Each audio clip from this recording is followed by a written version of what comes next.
What's good, y'all? Welcome to another episode of Off the Backboard. I am your host, Eloy Thomas, and today we're going to be ranking the top 10 point guards across the NBA so far this season, and that's based on just this season, so you won't be seeing any guys get on there just based off reputation. There's a lot of new names in here, a lot of the older guys, falling a few spots down. The only stipulation for today's list is that you have to have logged at least half your minutes at point guard so far this season. So if you don't see your favorite guard on here and you think that they should be, either one, they didn't make the cut, or two, be on the lookout for them on the shooting guard list that's going to be dropping this Friday. But other than that, let's get right into the top 10. Before we get into the top 10, I just want to give a few quick shout outs to guys who were really close to making it but just didn't quite make the cut. Up first, we have Cade Cunningham, who is having a really solid season with the Detroit Pistons, but not really leading them to a whole lot of wins, but that's nothing on his end. He's been their only viable option on offense so far. That's really showing in his efficiency, shooting in the low 40% and the low 30% in a field goal and three-point range, respectively. You also have Fred VanVleet, who has been a great veteran addition in the Houston Rockets, has them winning games and is filling that role at point guard out there for them. Bradley Beal, who's only played 3 games so far this season, but I'm sure that once he gets back from that back injury, he's a guy that could possibly crack the top 10. As you guys are going to see here in a minute, this list is insanely stacked, so to crack the top 10, you have to be on another level, really. And then you have John Morant, who of course hasn't been able to play so far because of his suspension, but once he comes back, he's obviously a top 4, top 3 kind of guy. So without further ado, let's get right into the list. And starting off the list at our number 10 spot, we have New York Knicks point guard Jaylen Brunson, who has just been great for them this year. That really should give you an idea of just how stacked this list is, having a guy like him at number 10. So far, been putting up averages of 24 points, 3.5 rebounds, 5 assists, 46% from the field, and 46.9% from 3. I really want to emphasize that 46.9% because he's been doing that on an insane clip of 12 attempts a game through 17 games. So it's not anything that's been a fluke. He's been consistently putting up those numbers now. Just a guy, in my opinion, that definitely got underpaid by the New York Knicks. They got him on a steal of a contract. Currently signed to 4 years, $104 million. A guy that I feel like could definitely get into that $30 million range. And quickly just becoming one of the most underrated players in the league in terms of his production and how he just keeps his ship steady out there in New York. Currently leading them to a 10-7 record right now out in the 5th seed. Definitely a guy that's going to lead them to a for sure spot in the playoffs. I don't think that they'll be in the play-in. Jaylen Brunson is just an absolute stud, man. And I know that having him at 10 sounds kind of crazy, but I hope that y'all can bear with my madness because I just don't see him taking anyone else's spot in the top 10. Alright, before we get into this next guy, I just want to let you guys know how difficult it was to make this list. The point guard position is definitely the most talented in the NBA. And like I said in the beginning, this is not based off reputation, so a lot of guys fell, a lot of guys rose. That being said, my number 9 point guard in the league so far this season has been Damian Lillard of the Milwaukee Bucks, who has been having a solid season for them so far despite having that rougher start. So far in the season, putting up averages of 26 points, 4.5 rebounds, 6.5 assists, 41% from the field, 36% from 3, and 92% from the line. A big reason why I decided to put him this low is because this is his worst season in terms of efficiency that he's had since 2015, 2016. And Damian Lillard, of course, was never known as a defender, but it's just been getting shown like a sore thumb with Milwaukee. Just how much of a cone he is on defense. Even with all that being said, Damian Lillard is still an elite offensive player, and I'm sure that he's someone that will get his percentages up as the season goes on, leading the NBA in clutch points, so he's still going to be doing his Dame time things. And again, just goes to show you how insanely stacked that this list is this year with having Damian Lillard at the number 9 spot. Up next at our number 8 spot, we have LaMelo Ball, the Charlotte Hornets, who is really starting to have a great season after that slower start that he had after coming off of an injury. In his last 5 games, he's been putting up averages of 30 points, 7.5 assists, and 5.5 rebounds, and is currently 5th in the league in assists, so really having a great season out there for the Hornets. But is a guy that we're, of course, going to see out for the next little bit because of that right ankle sprain that he sustained against the Magic. Really sad to see, man. He's a guy that struggled a lot with his health to start his NBA career with a lot of foot-related injuries. Really hoping that he can take the route that Steph Curry took. I know that Steph had the same, like ankle injuries to start his career, almost considered retirement because of it. But because of, strapping up with the ankle braces and taking advantage of the new technology in his sneakers, he hasn't had any ankle injuries in a long time. So I'm really hoping that LaMelo Ball can take advantage of that same medical technology and get out there as soon as possible, because he's definitely one of my favorite players to watch, and I know that I'm not the only one in that boat. Up next on our number 7 spot, we're going to have Atlanta Hawks point guard Trey Young, who so far in the season has been putting up about 25 points, 3 rebounds, 10 assists, 39% from the field, 35% from 3, and 87% from the line. Of course, someone who struggled last year in terms of efficiency, and to start the season as well, he struggled with his efficiency. But over his last 5 games, he's been putting up really solid splits of about 35 points, 8.5 assists on 50% from the field, 50% from 3, and 80% from the line. So really starting to ramp that efficiency up. Of course, had that explosive game against the Brooklyn Nets where he put up 19 points and 6 3-pointers in the first quarter. So really someone that can just get hot in a hurry. We all know that. Number 2 in assists per game in the entire league so far. So still just the engine out there in Atlanta. Someone that hopefully can keep this efficiency up, because if he's shooting the lights out like he has as of late, then he's just a whole different breed of player to take care of. And up next at number 6, we're going to have Tyrese Maxiell of the Philadelphia 76ers, who is just really taking that primary point guard role in stride for them. So far in the season, putting up averages of 26.6 points, 5 rebounds, 7 assists, 46% from the field, 40% from 3, and 90% from the line. And also is currently top 10 in the league in scoring and assists per game. So just really doing it all for the 76ers right now. That 2-man game with Joel Embiid has looked even better than it did with James Harden. And that's saying a lot, considering James Harden is a guy that would literally just spam pick and rolls until they worked. Thinking Basketball actually dropped a video that was really in depth on their offense, with Tyrese Maxiell being at the helm of it. So go check that out if you want a more in-depth explanation. But other than that, Tyrese Maxiell is a guy that's definitely going to be walking away with the most improved player trophy, in my opinion, just because of the role that he's taken on that 76ers team, and just because of their success. Currently sitting at a 12-5 record at the 4th seed in the East. They're looking like real contenders this year, and a lot of that has to do with Tyrese Maxiell. Before we get into the top 5, I just wanted to give a reminder to like and subscribe if you haven't already. I really appreciate it and the support that I've been shown already. I've been putting a lot of work into this channel. With that being said, let's get right into the top 5. So now we're getting into the top 5. And this is where it gets a little bit crazy, just because these next 3 guys I feel like you can place at any position and it would fit perfectly still. But this all 100% is just my opinion. Let me know in the comments if you feel like any of these guys should be shuffled at all. I know I'm definitely going to have some... I almost just spoiled the player right there, but I know I'm going to have some fans mad with this next pick. But at number 5, we have Sacramento Kings point guard Darren Fox.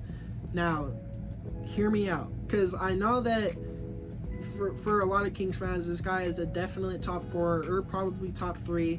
But just in my opinion, the next 2 guys that I put above him, they just can do a lot more on the basketball court, and that's basically just it. There's just more assets to their game.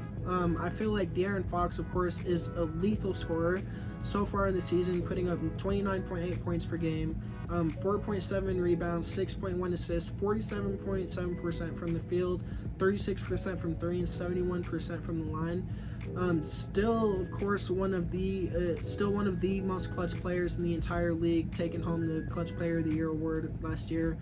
Had that massive comeback win versus the Warriors in the in-season tournament. That rivalry has been really fun to watch. There's not a lot to say about Darren Fox that hasn't already been said. This guy is a killer on the court. There's not really these next few rankings. I'm not going to speak bad on anyone to try and make the people above them try and sound better. Somebody just has to fall to these spots, and in my opinion, Darren Fox is the one that fell to the 5th slot. Alright, up next at the number 4 spot. So again, I went back and forth, specifically with my number 4 and my number 3 for a minute. Just because I didn't want to feel like I was being biased in any way. And this next guy I feel like is the true definition of a do-it-all point guard. Of course, he's not a crazy defender, but with his size and athleticism, I feel he can get there. At number 4, I have Tyrese Haliburton, who has just been one of the most fun point guards to watch in a long time. In my opinion, besides prime Russell Westbrook. That's like how electric he is to watch. And then, of course, Stephen Curry, but I feel like that should be a given. But so far in the season, averaging about 25.9 points per game, 4 rebounds, 12 assists, 51% from the field, 45% from 3, and 91% from the line. So just doing this on all-time efficiency while leading one of the most electric offenses in the NBA. Literally the best offense in the league right now with the best offensive rating, and historically the highest scoring offense and one of the top offenses of all time with Tyrese Haliburton at the helm. So it's kind of, ain't it crazy to see Tyrese Haliburton higher on this list than Darren Fox? I know that some people might have Fox higher, lower, but in my opinion, he's been the better point guard between the two that were on that Sacramento Kings team together. Tyrese Haliburton, can't say much more about him. This guy is just electric to watch, one of the best point guards in the NBA, and will probably continue to climb this list as the years go on. And up next at number 3, this is why I was saying I didn't want to put my bias in, bias into play, because of Thunder, my team, obviously. We have Shay Gilchrist-Alexander of the OKC Thunder. Now, him, Tyrese Haliburton, Darren Fox, it was so hard for me to rank these guys, just because, like I said, I feel like you can put any of them in these slots and the list still fits. I don't think that anyone would argue with you putting any of them in either of these 3 spots.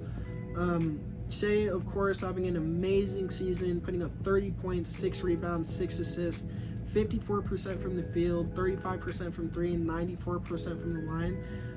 Currently 4th in the MVP tracker, with leading that Thunder to that great record. Like I said, 5th seed in the Western Conference right now. Currently 4th in the league in points per game, lead wide, and number 1 in steals. So that's one part of Shay's game that I feel like is extremely underrated, is his defense. I wouldn't consider him like a two-way player like you would say. I don't think he's that elite defensively, but still gets it done on the defensive end. And doing all of this while, in my opinion, not being as aggressive as he really could be.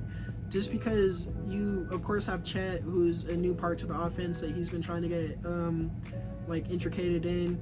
And this team is just so young that, people are going to have their nights. And I feel like Shay, if he wanted to, could dribble, pound, and be happy with that, because he's such a lethal scorer and is so efficient at doing so. But he really likes to get his teammates involved, and that's just something that you love to see in a young leader of such a young team. Shay, of course, just like Tyrese, is a guy that is going to continue to rise up this list.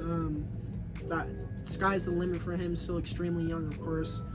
And let's get into the top 2.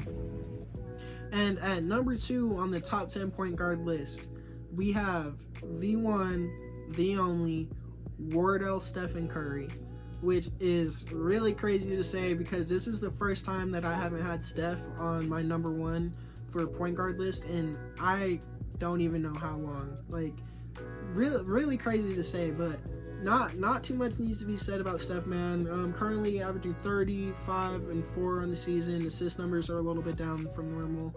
48% from the field, 43.5% from 3 on 12 attempts a game. So just doing normal Steph Curry things, 94% from the line. Currently 6th in the league in points per game. Leads the league in total 3-pointers made at 84. Second is 20 away from him. Luka's was 64, so not touching him, obviously. Like I said, Steph Curry just doing Steph Curry things. Man, end of an era for real, bro. I really hope that Steph Curry can see another championship in his top 10 point guard days.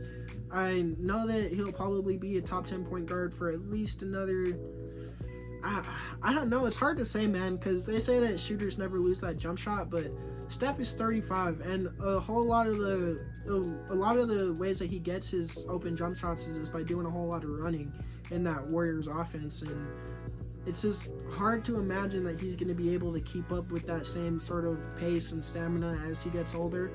But man, what else? Like I said, what else can be said about Steph? End of an era of him not being the top point guard in the league, and that he still might be for some people. You know, I've seen a lot of publications with him still being number one, but that guy out in Dallas is just something different. And last, but definitely not least, to round off our list, we have the Don, Luka Doncic, out there in Dallas, who has just been having a great season for them so far, putting up 31 points, 8 rebounds, 8 assists, 49% from the field, 38% from three, 77% from the line.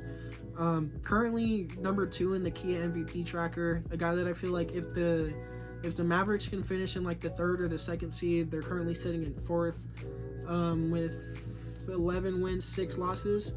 If they can, like I said, if they can finish in like the 2nd or the 3rd seed, a guy that can easily take home his first MVP award this year. And let's not forget that this dude is still only 24 years old. So one of the younger players in the entire NBA, and is a premier top 3 player in the whole league. A guy that definitely can have a dominant, like as dominant a run as being the top guard in the NBA as Steph Curry had.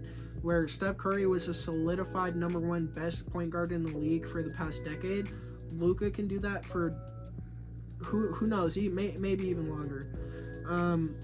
This is going to be like one of the shorter segments of the video, and it kind of sucks because it's number 1, but like I said, there's just not much to say about the guy. He's just spectacular, has been since he came in the league, and is going to continue doing so. And that'll do it for my top 10 point guard list. I just want to say thank you so much for watching if you've made it this far.